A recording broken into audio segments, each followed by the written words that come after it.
So,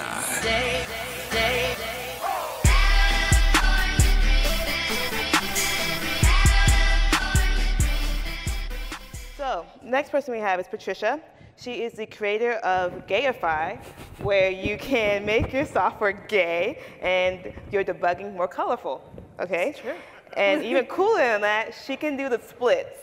We're not going to make her do it on stage today, but that's awesome. Ask me later. Ask her later. So please give a warm welcome for Patricia. Thanks, everyone. So thanks for coming to my talk. Thanks for making it through end of the day. I know it's been busy conference day. So my talk, A Tale of Two Bundles, a lesson in mentorship.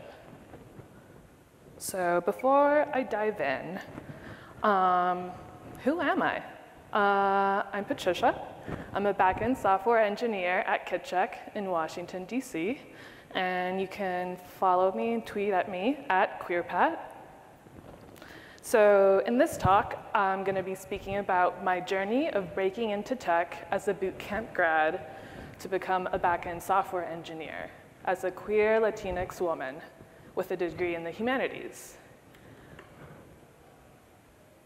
In my talk today, I'll be highlighting the vital differences between a negative mentor who actually blocks underrepresented folks from breaking into tech, further perpetuating the elitist hierarchy omnipresent throughout the tech companies, versus an invaluable mentor who nurtures and sponsors their mentees by leveraging any privilege that they have to open career opportunities for their mentees. Then I will further examine how exactly to become an effective mentor and sponsor for underrepresented folks in tech. And this is going to be through my own personal lens and lived experiences. So a little bit of background about me.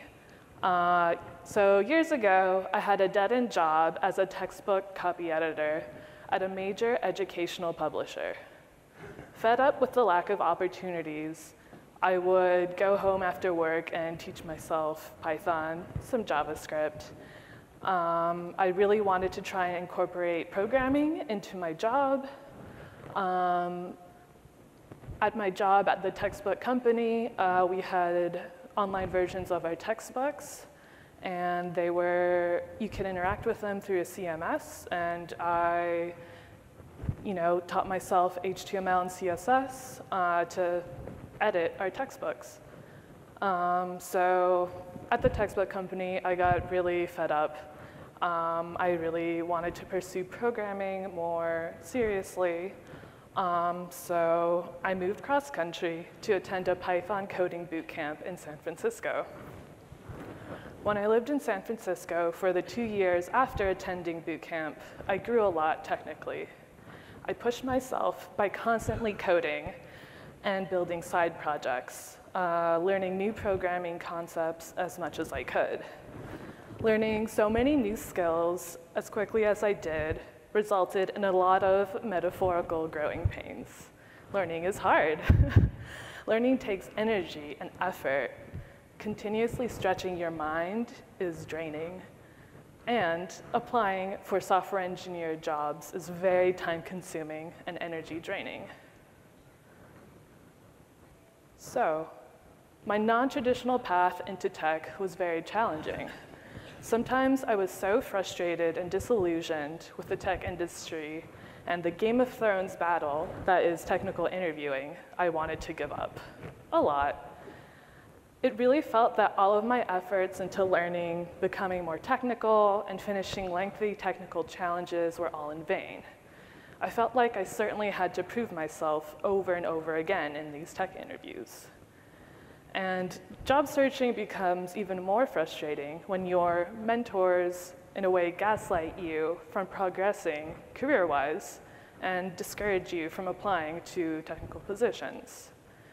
So for more context, my boot camp actually assigned its students mentors from the software engineering community. So not only did these boot camp mentors tell me I was not ready to start interviewing, that's one piece, but then they never guided me on what technical topics I should study to best prepare for technical interviewing. These bootcamp mentors made what I think is an unfair judgment call, blocking me from network opportunities to further my career.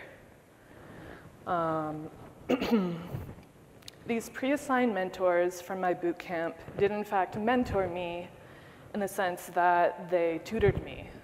They tutored me with computer science concepts, but they failed to sponsor me. They failed to architect a long-term plan with me on what exactly I wanted to accomplish in my programming career. In my opinion, mentorship should not just consist of only tutoring mentees, but also opening up potential job opportunities, as well as architecting a plan on how to accomplish the mentee's long-term goals. So during this point of my journey, it definitely felt like these bootcamp mentors were, in a way, weaponizing my juniorness against me. I felt tokenized, so that white software engineer men got ally cookies from mentoring me so that they could feel good about themselves. It's not a great feeling to be surrounded by these pseudo-allies who want to feel woke. It was very discouraging because I felt like my bootcamp mentors did not have faith in me. So, with the long job hunt, a little bit of context for my very long job hunt in breaking into tech. So, after finishing my bootcamp, I had managed to cobble together about a year's worth of technical experience via a contract job, an open source fellowship I was awarded at GitHub, as well as an internship at a tech health startup. So my internship at the tech health startup was supposedly for a position that was contract to hire. Contract to hire positions were very common amongst bootcamp graduates. So unfortunately, after a round of layoffs, neither myself nor any of my fellow bootcamp grad software engineer interns received full-time offers. So, and thus began my very long 9-month job hunt. So during this job hunt, I experienced many lows. External factors made the job hunt particularly difficult. At one point, I had unstable housing in San Francisco, all the while trying to not resort moving back in with my homophobic parents, who I was not out to at the time, and I really feared a negative reaction from them if they ever found out I was queer. So I was balancing adulting, which is really hard, while also trying to survive these super long technical interviewing processes. Many times, honestly, I felt like I was being hazed by the tech industry. I felt like I was asked so many trivia algorithms and data structure questions that were completely and extremely far removed from the day-to-day job of a software engineer. I had so many awkward pair programming interviews where men would just silently watch me code, judging me for solving their problem in a very unique way that they had never seen before. Oops, excuse me. So my lowest point in my 9-month technical interviewing journey was actually towards the end of my search. So by this point of my job search, I had failed so many times in past technical interviews. I was actually fairly decent at making it past technical homework challenges as well as technical phone screens, and had a decent rate at making it to final on-site interviews. So my absolute rock bottom low point was during a week-long paid final on-site interview at a software engineering consulting firm. Essentially, it was like a short-term freelancing opportunity. So this was what was going through my mind. I almost didn't even accept the week-long interview request because this particular consultancy at the time was 10 men, there was no women. The fact that their interview process included a week of vetting their applicants made it obvious to me that most of their applicants weren't parents or caregivers or any developers with time-consuming responsibilities outside of the office. And then it also let me know that the applicants applying to this consultancy, they must have not had full-time jobs, as taking a week off of work for most people is untenable. Especially taking a week off of like childcare or elder care responsibilities is just unreachable. So unfortunately, regardless of these red flags, I ended up doing a week of freelancing with them because I needed the money. I had to pay my bills and my funds were scarce since this was such a long job search. So it was obvious to me from like the first hour of freelancing with this consultancy that it was a very bad fit. This consultancy was dogmatic about using Vim as their text editor of choice. To contrast, I love using Atom as my text editor. So during my week of freelancing, I had to pair program with each consultant, and it became extremely difficult to pair since every consultant had their own super customized Vim bindings. So what ended up, unfortunately, happening was that every consultant was navigating. So like both driving as well as navigating in pair programming speak. So it was very difficult to collaborate with them as they were hogging the keyboard. It just seemed like they just didn't want to collaborate with me or share context with me. It was just very difficult. I even brought up the fact to them that exclusively using Vim was a major obstacle for me, since when trying to collaborate, I'm obviously much slower at collaborating than the fellow consultants there. And unfortunately, I was met with a lot of pushback and, quite frankly, text editor elitism, so it was really unfortunate. So unfortunately, this week ended very poorly.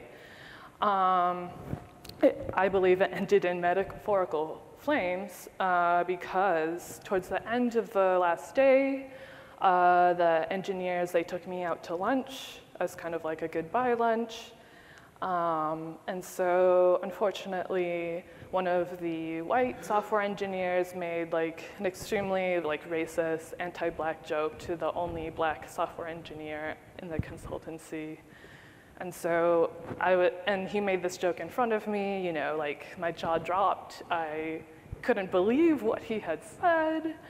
I was speechless. I unfortunately didn't speak up. I didn't say anything. I wish I did, but I was just shocked. I didn't know what to say. So that was by far the lowest point of my job search. I was seriously considering just quitting tech as an industry altogether. I felt super othered during the end of that freelancing gig. I feel like I didn't belong, and if one of these like software engineers at this consultancy obviously treated the black software engineer poorly, like how would they treat me? Like, they wouldn't treat me well if I had worked there. So thankfully, things started to look up in my programming journey. So in spite of all of this hazing and all these prejudices embedded in technical interviewing, I'm here. I've successfully broken into tech as a full-time back-end software engineer. With the guidance of mentors and support from friends, I persisted. I survived a lot of adversity, and I was driven to find a company to accept me for my authentic self. In my opinion, it's my strong belief that I did not break into tech by relentlessly improving my programming skills, because I personally knew many people who had landed full-time jobs who were definitely less technical than I was. I believe that the rosy narrative that coding boot camps market to their students, that if they just diligently study computer science concepts and build side projects to extend their programming skills, that their hard work will pay off in an attractive software engineering job. I believe this is like an incomplete false narrative. In my opinion, I was able to successfully break into the elite gatekeeping that is technical interviewing was because I made strong connections in the queer, not men, community. I have this queer community to thank for opening up wonderful career opportunities. These more experienced queer, not men engineers lent me some of their privilege by mentoring me and sponsoring me. Mentoring, especially for underrepresented folks in tech, not only should include helping mentees solidify technical concepts, but also open doors for them in networking and new employment opportunities.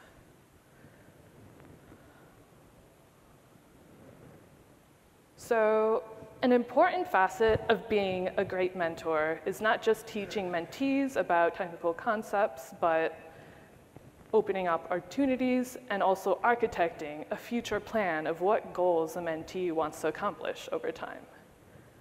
So this really contrasts with my negative experience with my pre-assigned mentors from my coding bootcamp. So I was sponsored by the queer community. They leveraged their own personal networks to introduce me to recruiters and hiring managers. They used their name to vouch on my behalf, would tell potential employers that I'm an excellent communicator, that I learn fast, and I'm a good team player. Thankfully, this enabled me to land my first full-time software engineer job. So this all happened because I was very lucky that I was thankfully paired up with my wonderful mentor, Kat Marchand, CLI engineer and PM, who is a major positive force in my journey in tech. So I first talked to Kat via this inclusive Slack community called WeAllJS. WeAllJS is unique in the sense that it's an experiment to see if a very diverse group of internet strangers interested in JavaScript could get along and not devolve into, antagonistic, argumentative environment. So about 2 years ago in WeAllJS, there was a call for mentorship where underrepresented folks looking to break into tech could be paired with a more senior, experienced mentor. So I was very lucky. Kat chose me as a mentee. I chose Kat as a mentor. And it just happened to be that we were both queer and Puerto Rican. I'm very lucky to have a wise mentor that is also queer and Puerto Rican like myself, as there aren't many queer Puerto Rican non-men engineers in tech. Okay. All right. Excuse me, I got kind of out of sync with my slides. Okay. All right, cool. So an important pillar of mentorship is technical guidance. So Kat and I would go over technical concepts such as how does the internet work and what is RESTfulness. I would also ask Kat questions on how to go about solving coding challenges, like big picture wise, like what data structure should I use? What tools do I use? Do I build a Rails app? Do I build a gem? Many times I would actually reach for Rails new, building a new Rails app as my first instinct, since that was what I was most familiar with. But Kat would suggest many times for these back-end technical challenges that an entire app is overkill. Sometimes that building a gem or even a script would suffice. And that would leave me more time for focusing on like optimizations, robust testing, and like fleshing out any algorithms that I wrote. So even more importantly, Kat would teach me faux pas to avoid. For example, as someone who is self-taught, sometimes I will already be familiar with a technical concept, but I won't know the official term that it's called. Or other times, I'll have like read a particular buzzword, but I'm not sure how to pronounce it, since I've never said it out loud before. So an example of this word was idempotent. I had a lot of trouble, saying this word out loud, and so Kat knows I love emojis and I'm a very visual learner, and so they came up with this idempotent in emojis. The soup is kind of like pho, so it really helped me remember how to say this technical term. So I was really thankful for that. Another important part of being a great mentor is architecting with your mentee a plan of what they want to accomplish in the future. So this is true even when your mentee is not even exactly sure of what they want their future to look like. So in the beginning of mine and Kat's mentor-mentee relationship, I wasn't even completely sure that I wanted to pursue back-end development. I was still considering pursuing front-end development. I had done a lot of exploration on my own, was leaning towards back-end, but honestly, I wasn't even sure. So in order for me to make a well-informed decision, Kat told me about specific hardships that I would have to navigate as a not-man when pursuing front-end versus back-end development. So Kat told me that the relationship non-men have with front-end development is complicated. They explained to me how the tech industry sometimes devalues front-end work, especially HTML and CSS work, and that many times this work is strongly associated with non-men. There's this biased idea that women are good at making things look pretty, and that back-end development is too hard, so that we're most likely to be siloed into front-end. I obviously think front-end development is very complex, but that's the insight Kat told me industry-wise that I should just be aware. And so this contrasted with the advice that I got for back-end development, that there's much fewer non-men software engineers in the back end, and that I should be prepared at future jobs to be the only person who looks the way that I do.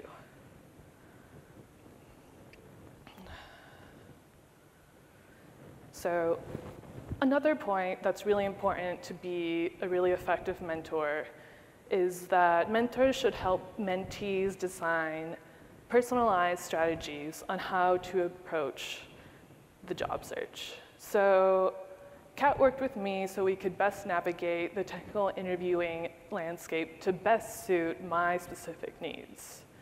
So in my case, I was super overwhelmed by all of the responses I was getting from cold applying to a high number of tech companies each week. It was impossible for me to complete all of the number of technical challenges and interview requests that I was getting from them. So Kat helped me pivot to a new strategy where I only applied to companies where I could get a referral from a trusted, underrepresented person in tech I've met in real life, from Twitter or WeAllJS, or again, an ally that is trusted from any of those communities. So this shift in job searching was also in hopes to try and filter out a lot of the horrible technical interviewing experiences I was already accustomed to.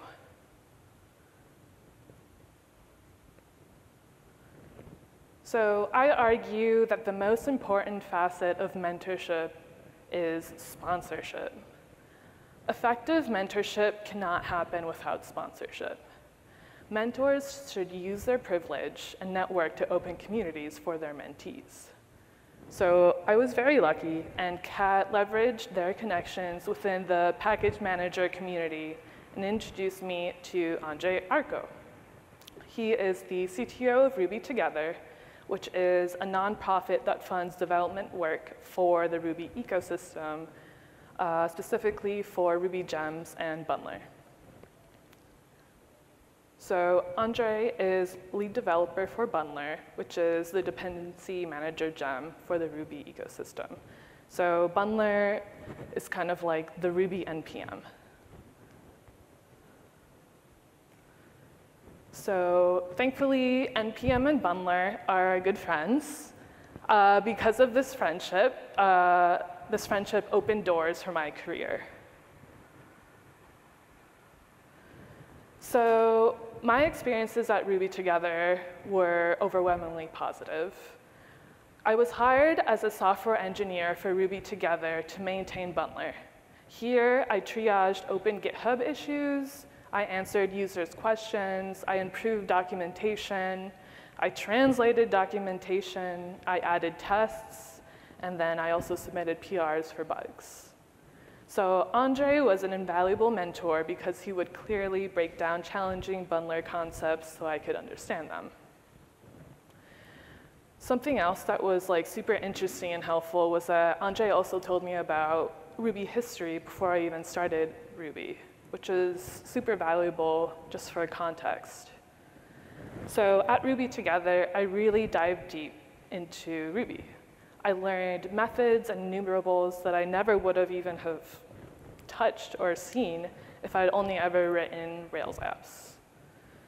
So another really cool thing that I learned at Ruby Together was I learned how to build and release gems to Ruby Gems. So I built a gem called Gayify. So Gayify is a gem that prepends colorful queer emojis to your exceptions. Oops. Excuse me, technical difficulties.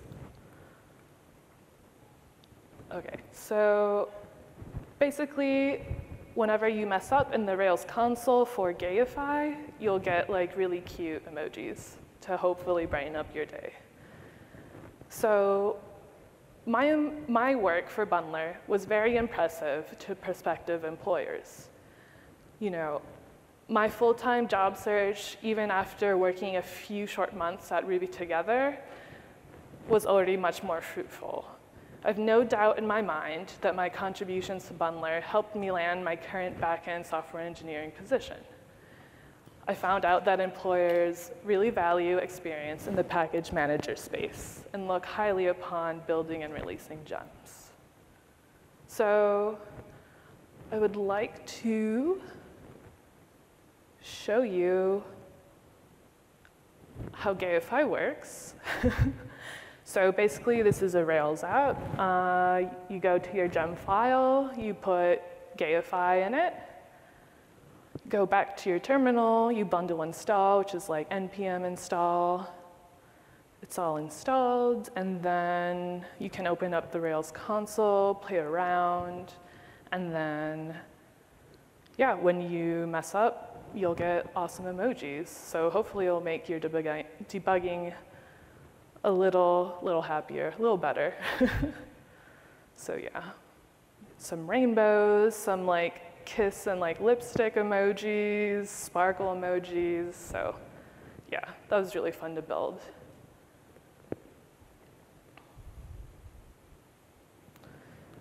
So in spite of adversity, the biases of interviewers, the super time-consuming coding challenges, and the feelings of being othered and having to prove myself over and over again, in spite of all of that, I am here. So my career in tech as a back-end software engineer has taken off. Now, as I gain more and more privilege in tech, and the more senior I become, I really hope to both mentor and sponsor underrepresented folks like myself trying to break into tech. I want to bring underrepresented folks up with me as I rise. I want to pay it forward so that other underrepresented folks become a part of tech. So thank you very much for coming to my talk. If your company uses Ruby or you're passionate about helping fund underrepresented folks to get paid for open source work, Ruby Together always welcomes company and individual donations. And also, my company, KitChuck, is currently hiring for 2 backend software engineer positions. So feel free to reach out to me via Twitter. Thank you so much.